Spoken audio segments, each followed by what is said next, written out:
कुछ नहीं होता, जरा सा क्लीवेज ही तो दिखेगा, जरा सा आपका यही तो होगा। And he was making me uncomfortable through out the complete shoot. He was offering me drinks. He was offering me smoke. I do not drink. I do not smoke. So I was very uncomfortable. He was trying to touch me. मुझे ऐसा लगता है कि more than our industry, which is bold and bold shoots, there are, as you are saying, in fashion shoots में casting couch का बहुत ज़्यादा है। Hello beautiful people out there, welcome back to our channel Social Buzz, जहाँ पर होती है बहुत सारी इंडस्ट्री की बातें, बहुत सारी इंडस्ट्री की गॉसिप। और आज हमारे साथ हैं एक ऐसे गेस्ट जिन्होंने बॉल्ड इंडस्ट्री में तहलका मचा रखा है। नोएडा से मॉडल है आज हमारे साथ Priyanka Kalyana, as known as brown girl. जी हाँ, आज उनके बारे में जानेंगे कैसे उन्होंने जर्नी स्टार्ट करी, कैसे उनकी इंडस्ट्री में स्टार्टिंग हुई, कैसे एंट्री ली, क्या क्या डिफिकल्टीज फेस करी, और बहुत सारी चीजें जानेंगे। अगर आप हमारे चैनल पर नए हैं तो जल्दी सब्सक्राइब कर दीजिए क्योंकि बहुत मजा आने वाला है।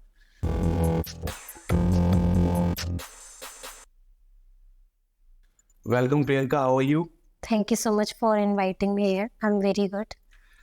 सबसे पहले जानना चाहूंगा कि आपने स्टार्ट करा as a bold model industry में, Right. तो कैसे आपकी स्टार्टिंग हुई और कैसे आपने सोचा कि सीधे बोल्ड इंडस्ट्री में एंट्री करनी है? क्योंकि मॉडल सोचते हैं कि पहले नॉर्मल से स्टार्ट करते हैं, तो कहाँ से वो गट्स आया आपके अंदर?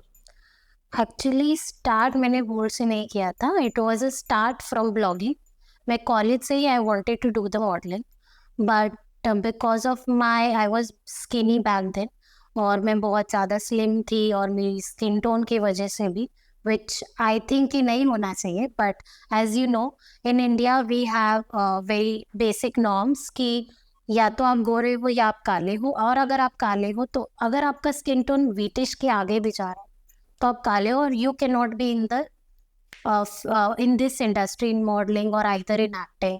आपको बहुत ज़्यादा चीज़ें फेस करनी पड़ती है, आपको एक स्पेसिफिक बॉक्स में बिठा दिया जाता है। तो मुझे कॉलेज से ही बहुत शौक था मॉडलिंग करने का, एक्टिंग में जाने का, मैं प्लेज और सब में जाती थी, बट उन्होंने मुझे बोला कि नहीं, you are not fit for the norm in college. तो मुझे कॉलेज की सोसाइटी में तो लिया नहीं गया, मॉडलिंग सोसाइटी में, बट वो एक होता है ना कीड़ा अंदर से। आई स्टार्टेड ब्लॉगिंग, मैंने अपने ब्लॉग्स लिखे, ब्लॉग्स लिखने के बाद मैं वो ब्लॉग्स लिखती रही, धीरे धीरे बीच में फैशन शूट्स भी किए, बट उस फैशन शूट्स के साथ साथ मुझे लगा नहीं, एंड मैं बहुत सारे ऐसे पेजेस थे जिन्हें मैं फॉलो करती थी जो कि बतौर पेजेस थे, सो मुझे वहाँ से बहुत इंटरेस्ट आया इसमें। I really like those photography, I really like all the shoots over there कि ये काफ़ी इंटरेस्टिंग है ये चीज़, जहाँ पे एक आर्ट दिखाया जाता है, एक बॉडी को एज अ आर्ट यूज़ किया जा रहा है। एक फोटोग्राफर आपकी बॉडी को एज आर्ट यूज़ करके उसे एक प्रॉपर आर्ट बना के आगे दिखा रहा है जनता को, तो वो मुझे बहुत अच्छा लगता था। तो अब मैं उन पेजेस को फॉलो करते करते one day one of my school senior contacted me, क्योंकि उनके जो फियोन्से थी उनका फोटोग्राफी पेज था, तो उन्होंने मुझे अप्रोच किया था for shoots, and I was agreed to it. Then उन्होंने मुझे दिखाया कि ये मुझे ऐसा ऐसा टाइप का शूट करना है। That was not better, but it was bit bold, of course it was bit bold, but मुझे हमेशा से ही नॉर्मल शूट से ज़्यादा ये शूट्स अट्रैक्ट करते थे। ऑफ कोर्स बिकॉज ऐसा नहीं है कि फैशन शूट्स बेकार होते हैं या कुछ, बट हर किसी का अपना एक क्राइटेरिया होता है, हर किसी की अपनी चॉइसेस होती है, मुझे वो बहुत अच्छी लगी। तो मुझे लगा कि it's bit bold, it's bit different than others, तो लेट्स डू इट। तो मैंने वहाँ से, वो फर्स्ट शूट था जहाँ मैंने वो स्टार्ट किया, it was out of my comfort zone, but मुझे वो शूट करना था। तो आई took some guts after COVID. It was after first wave of COVID. It was ended. मैंने वो फर्स्ट शूट अपना किया था। काफ़ी डिफ़िकल्ट था क्योंकि एक ऐसा डिसीजन लेना जहाँ पे इतनी स्ट्रिक्ट सोसाइटी है इंडिया में, उसके बावजूद एक ऐसा डिसीजन लेना कि नहीं, आप एज अ गर्ल इस इंडस्ट्री में आ रहे हो जहाँ पे आपको अपनी बॉडी शो करनी पड़े, जहाँ पे अभी भी आप अगर कुछ स्पेसिफिक टाइप के छोटे कपड़े पहनते हो अभी भी गर्ल्स को उतना ही बोला जाता है, चाहे कितनी दुनिया आगे बढ़ जाए, लेकिन अभी भी है वो फाउंडेशंस। तो डिफिकल्ट था, बट मुझे करना था और मुझे लगा कि that was the right time to do it, तो वहाँ से मेरा वो फर्स्ट शूट था। आपने जब ये स्टार्ट करा तो फैमिली की तरफ से क्या सपोर्ट रहा? क्योंकि रिश्तेदारों ने तो बहुत बातें बनाई होगी, आई नो, और सोसाइटी में भी आस पड़ोसी बहुत लोग बोलते हैं, फ्रेंड्स बोलते हैं, कैरेक्टर को एकदम से गिरा देते हैं वो। तो वो चीज़ें कैसे आपने फेस करी, कैसा सपोर्ट रहा आपको फैमिली की तरफ से? एक्चुअली मेरे घर से सपोर्ट ऐसे मिला कि फर्स्ट मैंने अपने घर वालों को नहीं बताया था, to be honest, because I thought कि मेरे हाथ में या फिर इवन मैं इस इंडस्ट्री में उतना ग्रो कर जाऊं कि मैं उन्हें दिखा सकूं कि मैं ये गुड, ऐसा नहीं है कि मैं दिस इज फॉर नथिंग या फिर मैं कुछ ऐसा कर रही हूँ, क्योंकि ये एक्सेप्ट करना ना किसी के लिए भी, आई थॉट उस जगह पे जाके कि किसी भी पेरेंट के लिए इतनी जल्दी एक चीज को ऐसे एक्सेप्ट कर लेना in India is not easy. तो आई वॉज ऑल्सो रेडी कि अगर वो नहीं एक्सेप्ट करेंगे तो भी मुझे ये करना है, क्योंकि मुझे वो करना था। बट देन मेरे घर घर के रिश्तेदार आए, रिश्तेदारों ने मेरे पेरेंट्स को सडनली बता दिया, तो they got to knew about it. But my brother was very supportive, my mom was very supportive, my father was very supportive. उन्होंने जितना सपोर्ट मुझे दिखाया मैं उतना उसका not even 20% एक्सपेक्ट कर रही थी, but they did so much love and support that they stopped contacting my relatives. They said कि अगर आपको हमसे रिलेशन तोड़ने हैं तो that's fine, but that's our daughter and whatever she wants to do, we will agree to it and we are ready to accept her whatever she wants to do. That's her life, not ours. Which I guess I'm very God blessed अभी, क्योंकि ऐसे इतनी बड़ी चीज को कोई भी accept नहीं कर सकता. Not even your partner, even if your partner is agreeing to it, even your friends are agreeing to it, that's a very big deal. क्योंकि मुझे इस जर्नी के थ्रू मेरे ऐसे भी फ्रेंड्स रहे जहाँ पे मेरे फ्रेंड्स ने मुझे बीच में छोड़ दिया because of this, as you are saying character assassination, because इनकी फैमिली अग्री नहीं कर रही थी to talk to me because they think that it's a bad industry और they were character assassinating me.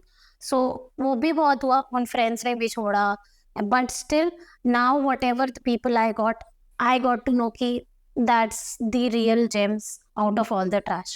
So I'm very thankful to God whatever I have, and they supported me a lot, my friend and my parents. इस industry में आने के पीछे आपकी inspiration क्या रही है? मतलब क्या क्या चीज़ें आपने देखी, और सोशल मीडिया का कितना बड़ा हाथ है इस इंडस्ट्री में अभी तक? सोशल मीडिया का इस इंडस्ट्री में आने के लिए बहुत बड़ा हाथ है. इंस्टाग्राम मेरे लिए काफ़ी ज़्यादा इंस्पायरिंग था. I was scrolling through all the pictures, तो मुझे ऐसा लगता था कि मुझे स्टार्टिंग से मुझे ये पता था that I had some skills to do it and I can do it, और मुझे इसमें जाना चाहिए. मुझे शूट्स पसंद थे, but rather than doing normal fashion और ये शूट्स, मुझे ऐसा था कि I need to do something artistic. जब मैं मोस्ट ऑफ द टाइम्स ये जो मूवीज हम देखते हैं, I saw 50 Shades of Grey and I was like, if they can do it for art and they are just naming it as कि that's art, right? So I thought कि let's do this. ऐसा तो कुछ नहीं है कि we are doing something wrong.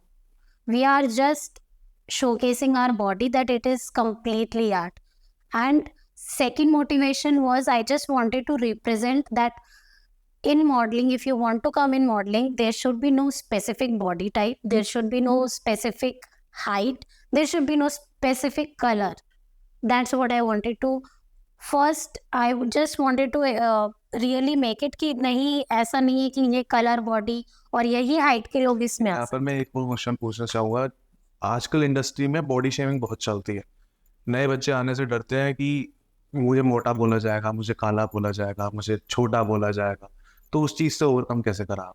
तो body shaming को ओवरकम करने के लिए first of all I want to share my experience कि बॉडी शेमिंग बहुत हुई once I started doing it. मतलब ऐसे आप इतनी मेहनत डाल रहे हो किसी शूट में और उसके बाद आपको लग रहा है कि वो शूट है भी उतना अच्छा, बट सडनली आपको ऐसे हेट कमेंट्स आएंगे कि आपको लगेगा कि आप क्यों कर रहे हो ये, आप क्यों ही कर रहे हो, that you are very fat, you are very ugly, why you are doing it. Even people write such mean comment that do not think कि वो किसी की मेंटल हेल्थ को इतना ज़्यादा अफेक्ट कर सकता है कि वो कुछ गलत स्टेप भी ले सकता है. बट मेरे हिसाब से मैंने क्या किया, वो मुझे बहुत अफेक्ट कर रहा था। एक टाइम पे आई वाज रियली थिंकिंग कि I should stop it, but to be honest, there was one of my friend, and she was always all through along it. So really thank to her, Shruti. I talk to her, I on daily basis I talk to her, and she was like, you know, Priyanka, you have all the skills and good things to do it.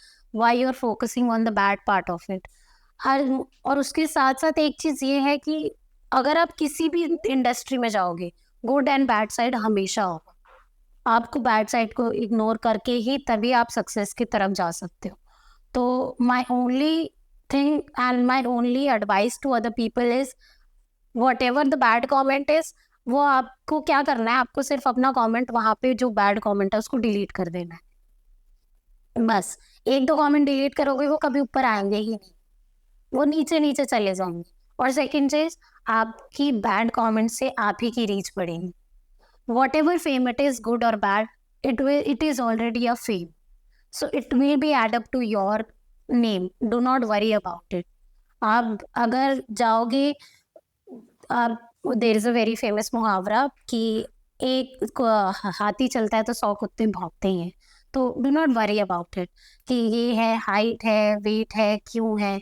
If you are confident about it, let's show it to the world. कोई नई model as a fresher industry में enter करना चाहती है और bold modelling में enter करना चाहती है, तो उसे क्या क्या चीज़ों का ध्यान रखना चाहिए स्टार्टिंग में, और कैसे वो अपना जर्नी स्टार्ट कर सकती है? अगर आपको बोल्ड मॉडलिंग में आना है, तो सबसे ज़्यादा मेरे हिसाब से मुझे ऐसा लगता है, आपको ध्यान रखना चाहिए कि आप कहीं पे भी जा रहे हो, पहले तो उस फोटोग्राफर के से रीच करने के लिए, या फिर जो भी एजेंसी है रीच आउट कर रही है, या आपको जो बीच में कोऑर्डिनेटर है वो रीच आउट कर रहा है, उससे आप पहले ही अच्छे तरीके से डिटेल्स ले लो कि क्या आपको शूट चाहिए, क्या आपके रेफरेंसेस हैं, रेफरेंस इमेजेस भी मांग लो, ताकि कहीं पे कोई कंफ्यूजन ना हो। आप उससे ये भी पूछ लो कि आपको शूट लोकेशन क्या है, वहाँ पे मेकअप आर्टिस्ट होगी या नहीं, वहाँ पे कौन होगा आपके साथ, लोकेशन कितनी दूर है, लोकेशन में कौन कौन होगा। ये सब चीज़ें बहुत ज़रूरी है पूछना। ऐसा लगता है एक टाइम पे कि नहीं नहीं पूछना चाहिए, कोई रिक्वायरमेंट नहीं है, बट इसलिए ज़रूरी है क्योंकि आप जब एक चीज़ डिसाइड करके जाते हो, तो वो सामने वाला भी क्लियर हो जाता है, because that's up to your safety. अगर आप अपनी सेफ्टी नहीं रखोगे तो वो बहुत ज़्यादा क्रिटिकल चीज़ है right now in the time of world, कि अभी जहाँ हम चल रहे हैं कोई भी सेफ नहीं है। तो एक ऐसे इतने ज़्यादा बोल्ड शूट में जाने के लिए तो आपको अपनी सेफ्टी बहुत ज़्यादा ध्यान रखनी चाहिए। हमेशा जहाँ भी शूट्स पे जाओ, अपनी लोकेशन अपने पेरेंट्स को बता के जाओ, या फिर आपका कोई फ्रेंड है उसे बता के जाओ, ताकि they will also be informed कि आप वहाँ हो। और इवन सामने वाले को भी इन्फॉर्म कर दो that somebody is already informed about me, ताकि कुछ भी गलत ना हो। तो ये सब चीज़ें बहुत ज़्यादा ध्यान रखनी चाहिए।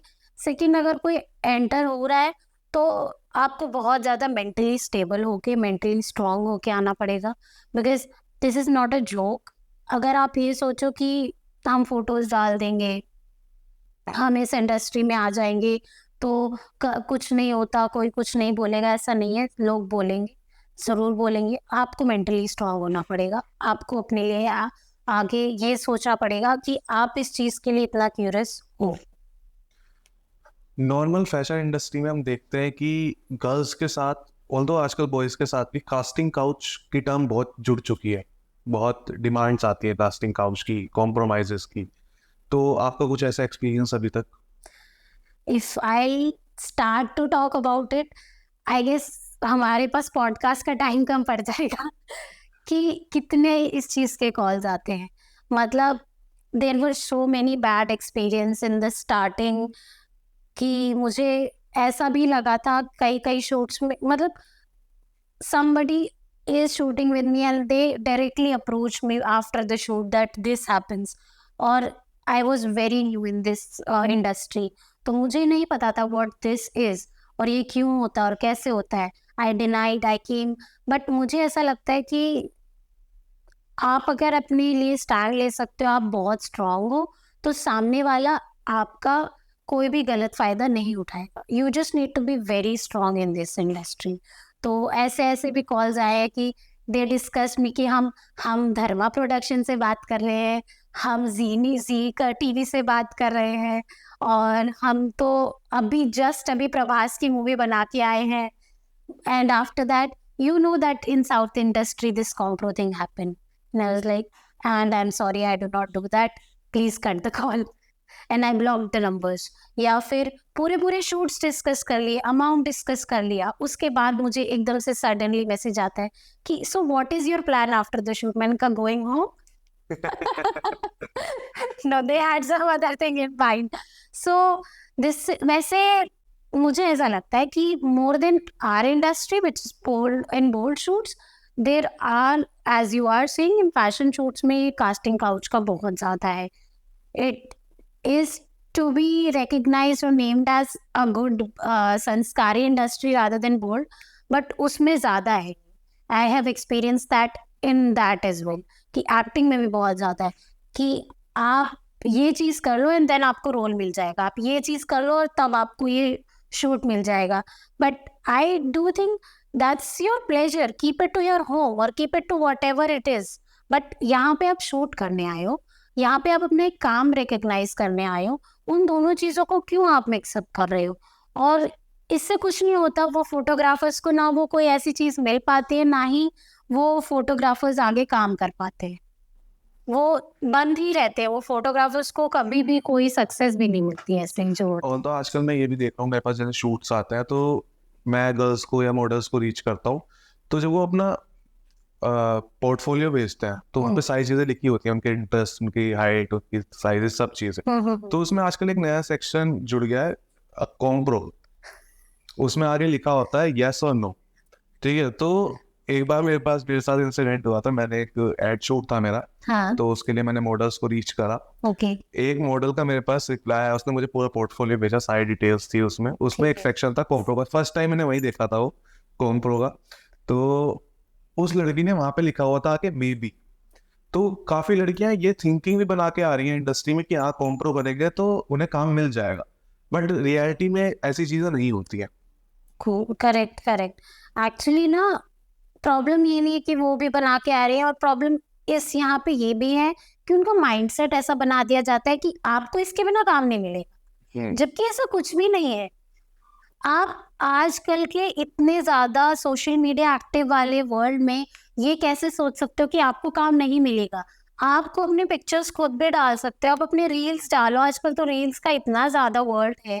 आप किसी अच्छी फोटोग्राफर्स जो अभी लर्नर्स हैं या फिर कोई यूट्यूबर्स हैं जो भी करना चाहते हैं, उनको कांटेक्ट करो, खुद आप शूट्स करो। आप ट्राई आउटडोर शूट से करो, जब आप कंफर्टेबल हो जाओ उस फोटोग्राफर्स के साथ तब आप जाके इंडोर शूट्स करो। जरूरी नहीं है कि आपको डायरेक्टली उसी में जंप इन होना है, या फिर आपको जरूरी नहीं है कि आप एक कॉम्प्रो या फिर ये चीज करके ही उस चीज में आगे बढ़ सकते हो। उससे कुछ भी नहीं मिलेगा। They are just making you a fool. वो मुझे नहीं लगता है किसी भी लड़की को कभी भी बनना चाहिए। और ट्रू, मेरे साथ भी बहुत इंसिडेंट होते हैं, फोलियो मांगते हैं एंड फोलियो का वो पूरा पेज दे देते हैं, तो मैं अपना अलग से मेरा बना हुआ है मैं वही शेयर करती हूँ, बट वो कॉम्प्रो वाला वो न्यू एक चला है and उसमें ऐड कर देते। नहीं, ये तो इसी में होता ही है। बट मेरा माइंडसेट ये है, मैंने ऐसे ऐसी चीजें, ऐसे ऐसे शूट छोड़े बिकॉज ऑफ दिस, कि जहाँ पे मुझे मैं आगे कर सकती थी, but I do not think कि at the sake of giving my own sanity, या फिर जहाँ पे मैं अपना ईमान बेच के कुछ करूंगी, उसके बाद मैं चैन से चाहे मैं 1 करोड़ रुपए कमा लूँ, but I do not think कि वो अपनी सैनिटी बेच के कुछ आप हैप्पी हो सकते हो। कभी नहीं हो सकते आप हैप्पी। So that's. इस इंडस्ट्री में अभी तक का आपका best experience of photoshoot and one of the worst experience? One of the best experience I can say, किसी भी एक शूट का तो मैं नहीं कह पाऊंगी बिकॉज मेरे सब शूट्स ही मेरे लिए फेवरेट्स रहते हैं। मेरी हर पिक्चर मुझे अच्छी लगती है, तो मुझे मोस्टली सभी अच्छे लगते हैं। बट हाँ, अभी recently I have done one sari shoot which I really love. मुझे फैशन शूट्स करना बहुत पसंद है, और जहाँ पे मुझे ऐसा पसंद है फैशन शूट में कुछ क्रिएटिव हो। और I can add one shoot जो कि जिसमें मेरा पूरा बॉडी पेंट हुआ था ब्लैक, एंड उस पर मैंने गोल्ड ज्वेलरी पहना था। That was very creative experience, because आपकी पूरी बॉडी पेंट हो जाती है, वो पेंट अकड़ जाता है, मिनट मिनट में रीपेंट करना है, फिर आप बहुत ज़्यादा एक्टिव भी हो. सो that was really cool. And worst was my collab shoot when I was in the beginning, and I was with a new photographer, and he was making me uncomfortable throughout the complete shoot. He was offering me drinks, he was offering me smoke. I do not drink, I do not smoke. So I was very uncomfortable. He was trying to touch me. He was making me so uncomfortable with his talks that he was flirting with me and all. And I was very new in the industry. I was new in the modeling itself. तो उस location पे, उस जगह पे मुझे इतना ज़्यादा uncomfortable लग रहा था कि I just completed the shoot, I got saved and I was like कि चलो वापस चलते हैं. I am really thankful to God in this कि जहाँ भी मैं होती हूँ ना ऐसी कोई सिचुएशन में, भगवान जी बचा ही लेते हैं. I will share one of my experience इस चीज़ पे कि आपने वर्स्ट का पूछा ना, तो एक और शूट था. ही invited me for the shoot and after that what happened was, it was a paid shoot, but उसने मुझे अपनी लोकेशन में बुलाया. मैं गई उसकी लोकेशन पे. तो लोकेशन पे जाके मुझे पता चलता है कि that was just like a small room, 2x2 का बहुत छोटा एक कमरा होता है ना, एक कमरा जितना आपका ये रूम है, इतना छोटा कमरा था. इवन उसका एक गेट इधर था और एक गेट इधर था.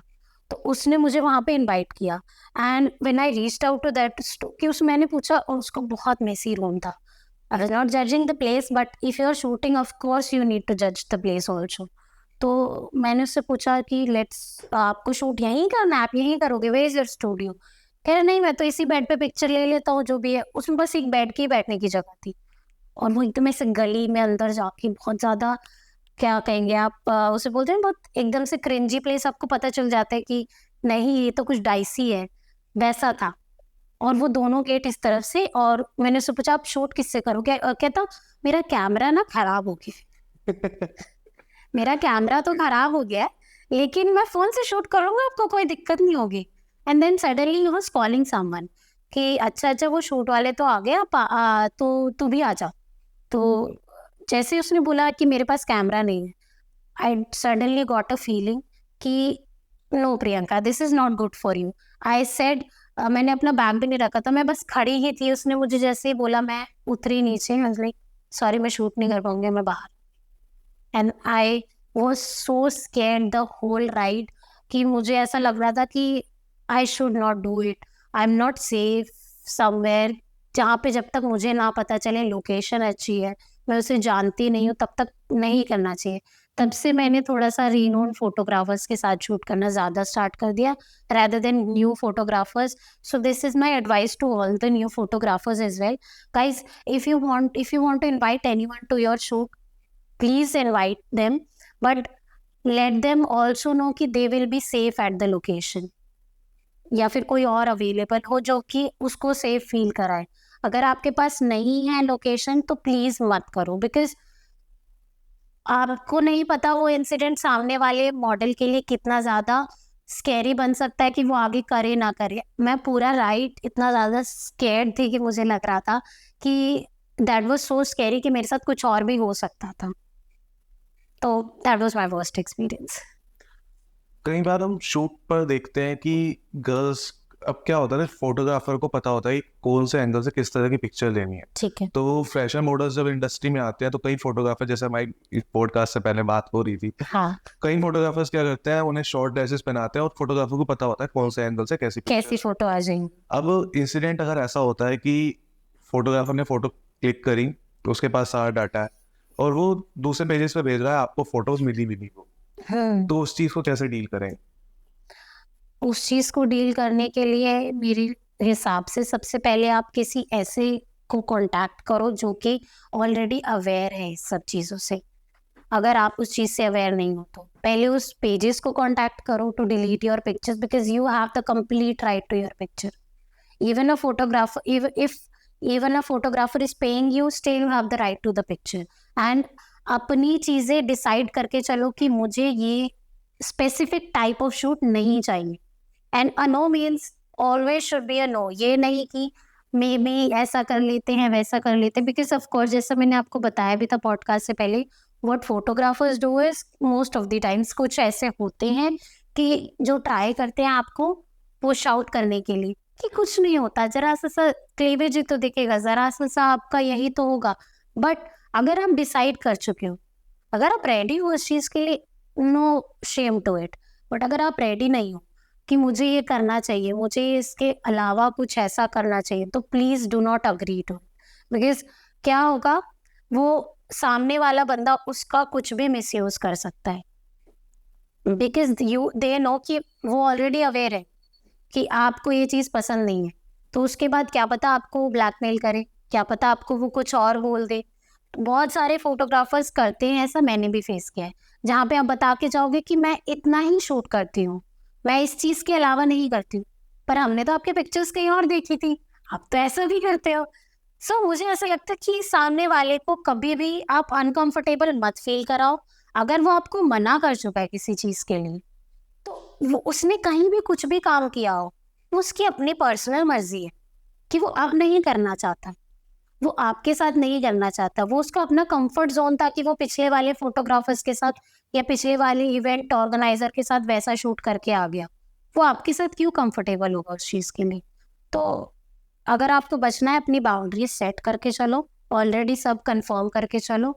स्टिल अगर वो नहीं मानता है तो leave the shoot and go out of it. पैसा या फिर कोई शूट आपकी सेफ्टी से ज़्यादा बड़ा नहीं है। आप फैशन से कैसे अपडेटेड रहते हैं आज के टाइम में? आई रियली लव फैशन। मतलब Pinterest is my favourite thing. अगर मुझे दिन में 5 से 10 बार मैं Pinterest स्क्रॉल ना करूँ ना, मुझे अच्छा नहीं लगता है।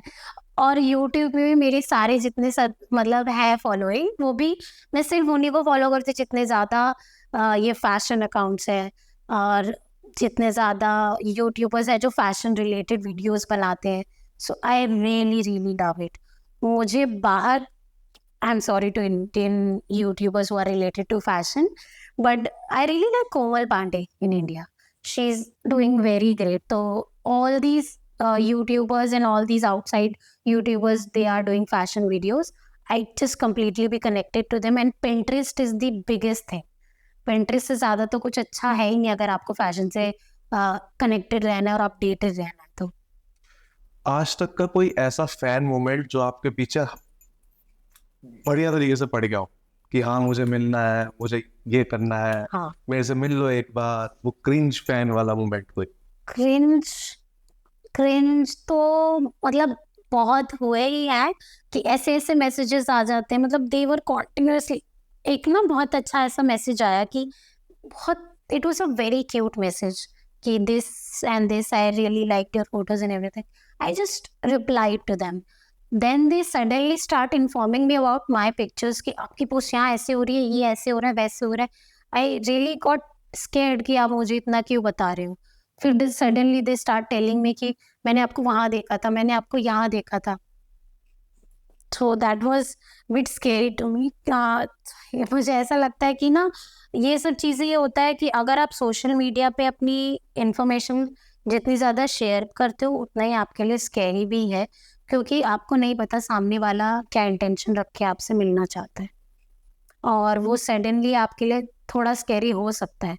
तो मेरे साथ तो सबसे ज़्यादा स्कैरी यही था कि that person was trying to contact me, और उसके बाद वो मुझे कॉन्टैक्ट करने के साथ साथ मेरे फोटोग्राफर्स को कॉन्टैक्ट कर रहा था कि नहीं, मुझे उसकी बस पिक्चर्स दिला दो, आप जैसे मर्जी दिला दो। My friend Arjun really saved me for that. तो उसने उसको कॉन्टैक्ट नंबर या नहीं दिए। मेरे फोटोग्राफर्स बहुत अच्छे हैं, I am really thankful to them कि वो मेरा कॉन्टैक्ट नंबर नहीं शेयर करते हैं, वो उनको डिनाई कर देते हैं मेरे लिए कि मैं ऐसे शूट्स नहीं करती हूँ, या फिर मुझे बस सेव कर लेते हैं वहाँ से। So I am really thankful to those also. और अभी एक बहुत अच्छा मोमेंट हुआ था। I was in comic con with my brother, and there was one person, I don't know who it was, but he came to me and he said that I am really a big fan and I met a fan over there. So वो थोड़ा सा मेरे लिए अच्छा था कि ही came up to me and met me over there.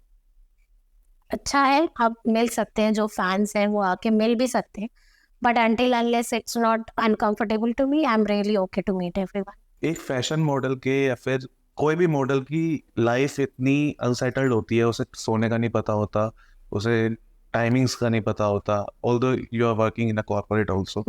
तो अपनी फिटनेस पे कैसे ध्यान देते हो?